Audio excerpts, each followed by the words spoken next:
Kalian nggak cukup bilang karena kualitasnya bagus, karena fasilitasnya bagus, ada laboratorium ini, bla bla bla.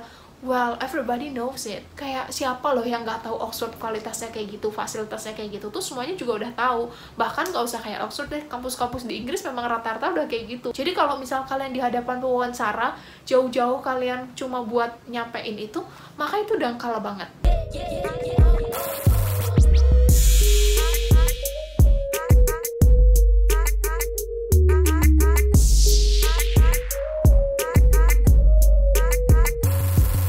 Selanjutnya, poin keempat, ketika kalian riset, kalian juga pastikan harus mencari tahu tentang negaranya.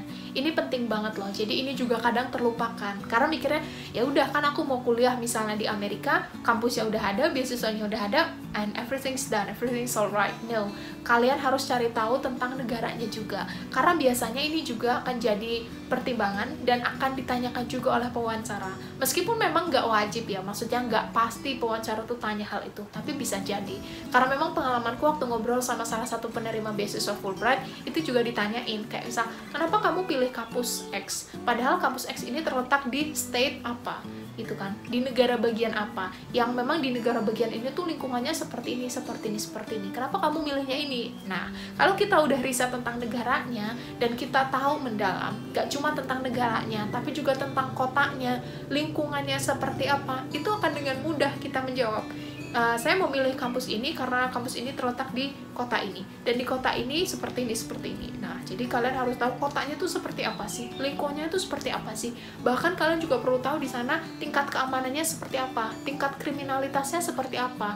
Jadi misalnya nanti pewawancara, mereka itu misalnya udah PhD di Amerika, di negara yang mana memang kalian pengen studi, terus nanti mereka tuh bilang, ini tuh di state ini kayak gini loh, tingkat kriminalnya tuh tinggi loh, karena memang dulu saya kuliah di sana. Terus kalian kan kayak gak tahu gitu kan, tapi paling tidak ketika kalian udah riset itu kalian bisa memberikan argumen gitu. Misalnya, ya memang di kota ini kriminalnya tuh lumayan tinggi, tapi di distrik atau di daerah di mana kampus saya berada, yang mana nanti saya akan tinggal di situ, akan menyewa apartemen di situ, itu sedikit lebih aman karena seperti ini. Mungkin karena dekat dengan kantor polisi, mungkin karena ada security khusus atau seperti apa. Nah, itu perlu kalian tahu. Jadi jangan sampai nanti ketika dibantah oleh pewawancara, terus kalian baru pikir, iya ya, aduh mau jawab apa ya, iya juga ya, kenapa gak kepikiran sejauh itu.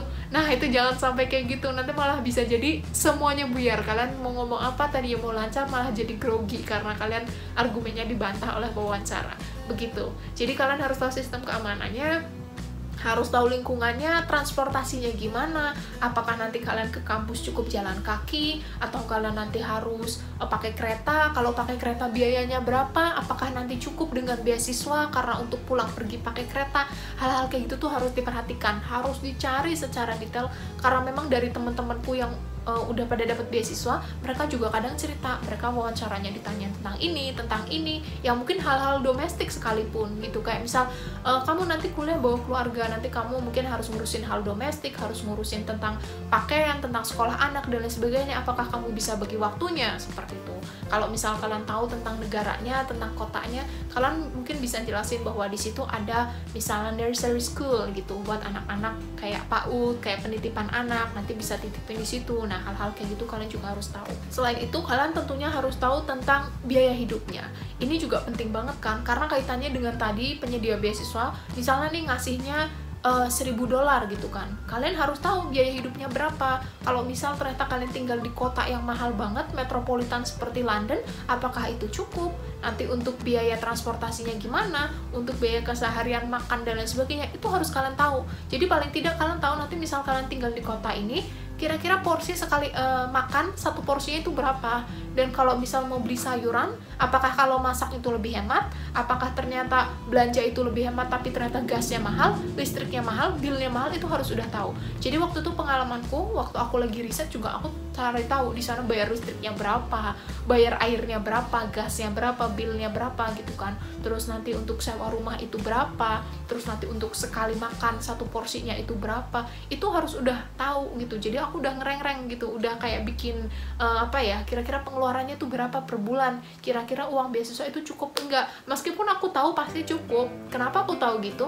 Karena kan penyedia beasiswa juga nggak mungkin kan ngasih uang ngepas gitu terus nanti penerima beasiswanya terlunta-lunta, nggak mungkin kan, mereka juga pasti ngasih yang cukup gitu. Tapi paling tidak ketika diwawancara aku dibantahin itu, aku punya argumen yang mungkin bisa aku hubungkan juga dengan hal-hal lain yang mungkin kelihatannya nggak terkait, tapi bisa aku bawa nih argumen dari hasil risetku yang mendalam, seperti itu. Itu juga aku terinspirasi banget dengan salah satu guestku, salah satu tamuku di Dira and the Guest, di segmen itu ketika aku ngobrol sama namanya Mbak Rahma.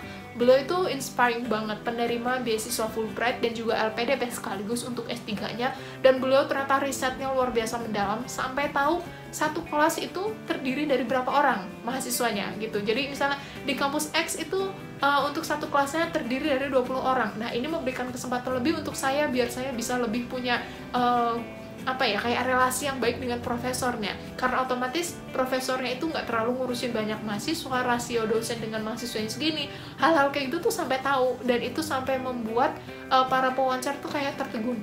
Hah, kok kamu tahu banget sih? Kok kamu tahu lebih dari saya? Seperti itu, kayak risetnya berapa lama, risetnya seberapa mendalam. Mereka tertegun, akhirnya mereka tuh yakin kayak, ini orang ini udah well prepare banget nih, ini orang ini benar-benar tahu banget apa yang mau dilakuin dan nanti medannya seperti apa, berarti dia memang udah siap nih buat kuliah di negara tersebut, seperti itu.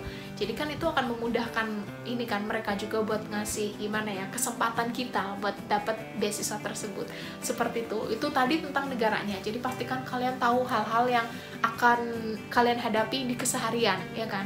Kalau kayak misal kalian kuliah, kalian ngadepin dosen, itu kaitannya dengan universitas, tapi tentu dong hal ini juga akan menentukan kesuksesan kita di perkuliahan, kayak tadi hal domestik, terus tentang transportasi. Kalau misalnya kita mengabaikan, oh ya udah yang penting nanti kita kuliahnya pinter, yang penting nanti kita bisa ngikutin perkuliahan dosen, ternyata kalian lupa bahwa untuk menuju kampus kalian harus jalan jauh, dan nanti saat winter, apalagi kayak di Inggris yang anginnya tuh lumayan kenceng banget, bisa bikin kalian menggigil sampai kram, itu gimana? Kalian bisa gagal kuliahnya hanya karena hal-hal kayak gitu. Jadi kalian juga harus tahu kira-kira nanti permasalahannya apa, solusinya gimana, kalian akan menyikapinya seperti apa. Selanjutnya hal terakhir yang kelima, yang perlu kalian riset dengan baik, dengan mendalam, yaitu kaitannya dengan language proficiency atau sertifikat bahasa.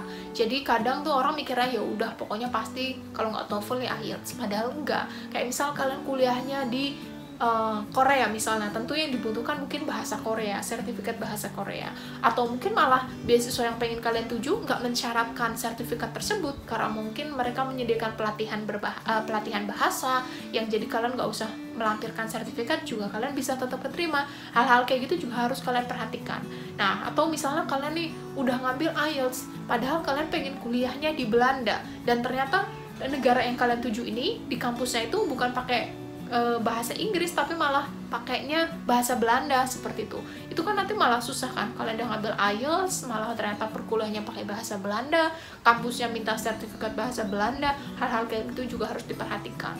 Begitu juga misalnya kalian pengen kuliah di Jerman nih, kalian udah nyiapin belajar Jerman bertahun-tahun, kalian ngambil kursus mahal, ternyata giliran di sana kalian nggak diminta sertifikat bahasa Jerman, kalian cukup pakai bahasa Inggris karena ternyata kelas yang kalian masuki adalah kelas internasional. Itu kan sayang kalau kalian nggak tahu dari awal. Jadi pastikan kalian tahu bahasa yang diminta apa, nanti ketika kuliah bahasa pengantarnya apa, sertifikatnya apa. Selain itu misalnya kalian udah tahu nih tentang yang diminta, misalnya sertifikat TOEFL, kalian juga tentu harus tahu nanti TOEFL-nya itu gimana, kalian kira-kira butuh waktu berapa lama untuk belajar, apakah kalian mau belajar mandiri atau kalian mau kursus, kalau kursus di mana yang bagus, biayanya berapa, dan kira-kira kalian harus estimasi kira-kira kalian akan ngambil TOEFL berapa kali, apakah sekali TOEFL langsung berhasil atau harus ada percobaan kedua, ketiga, dan lain sebagainya. Itu harus dipertimbangkan banget. Dan yang paling penting lagi ya, yang utama nih, ketika kalian udah tahu bahasa yang diminta apa, kalian harus tahu nanti cara belajarnya gimana.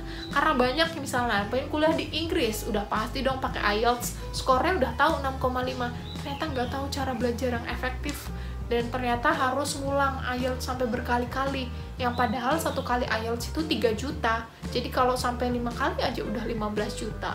Nah, itu kalian harus tahu cara belajarnya gimana.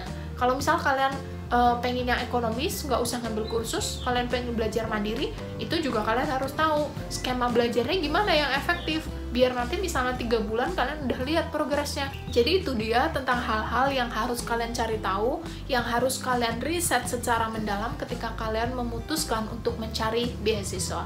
Nah, riset ini nggak hanya menguntungkan kalian untuk mendaftar beasiswa, tapi juga untuk mendaftar kampusnya. Nah, kalau misal ada hal-hal yang masih kalian pengen tahu lebih dalam tentang riset ini, atau mungkin in general tentang beasiswa atau tentang bahasa Inggris, atau tentang hal-hal yang memang sering aku bahas di channelku, silahkan komen di bawah. Atau mungkin kalian juga punya ide, oh ya Kak Kadira lupa belum nyebutin poin ini, padahal poin ini juga penting loh untuk di riset, seperti itu tuh juga boleh.